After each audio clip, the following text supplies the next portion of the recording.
ঈদগাহ মুসলিম বালিকা সরকারি প্রাথমিক বিদ্যালয়ের প্রায় ১,০০০ কোমলমতি শিক্ষার্থীদের মাঝে দুপুরের খাবার বিতরণ করা হয়েছে।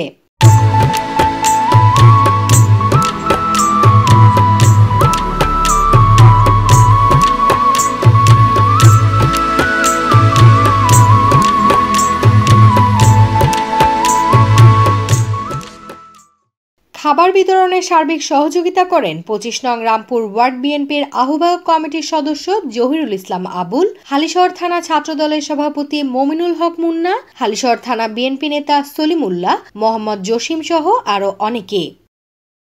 মহতী এই আয়োজনের অর্থায়ন করেছেন উক্ত বিদ্যালয়ের সাবেক সভাপতি ফেরদৌস হুদা চৌধুরী।